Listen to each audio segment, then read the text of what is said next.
Меня зовут Сыдыкова Айдай, я из статкомитета. У нас сейчас пробное переписное. Я хотела... Каттоочу катары иштеп жаткан Айдай Сыдыкова 10 күндөн бери электрондук тиркеме аркылуу эл жана турак жайларды каттоодон өткөрүп жүрөт. Айдайга окшогон 200-гө жакын эл каттоочуларды Улуттук статистика комитети сынак аркылуу тандап алып 5 күн окутушкан. Азыр алар электрондук тиркеме менен Ош шаарынын калкын каттоодон өткөрүшүүдө. Иштеп чыгарышкан. Бул программанын аты эл жана турак жай каттоо деп аталат. Ичинде ар бир ошол мен айтып кеткен эле 5 форманын өзүнүн вопростор ичине камтылган. Ар бир каттоочунун өзүнүн логини жана паролу болот. Бул логин пароль менен башка адамдар кире албайт.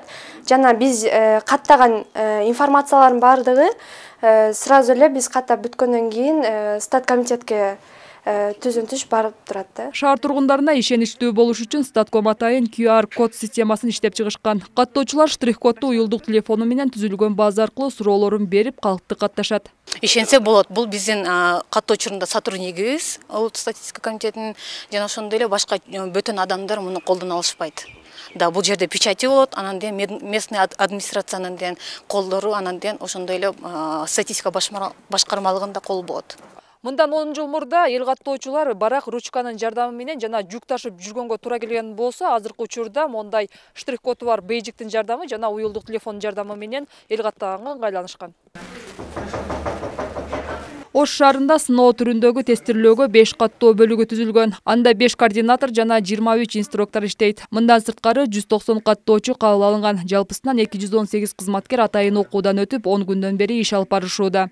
Ар бир сурамжылоо формулярларын адамдык фактор болгондон кийин ката кетпей койбойт. Орфографиялык каталар кетет, бөлөө кетет.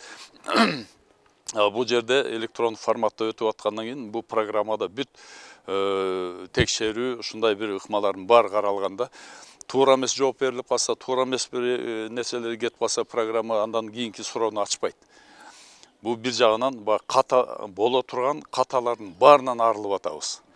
Бул убакыттан көп утканыбыз ушул да. Кыргызстанда эл жана турак жай каттоо 2020-жылдын 23 мартынан 1 апрелине чейин жүргүзүлөт. Ал электрондук форматта өтүп, атайын мобилдик тиркеме үчүн программалык камсыздоо иштелип чыкты. Тиркеме быйыл Чүй облусунун Токмок шаарында, Чүй районунда жана Ысык көл облусунун Кумбел айыл аймагында сыноодон өткөрүлдү. Айжамал Түгөлбай кызы, Азамат Кубатбек уулу, ТМЖ жаңылыктары.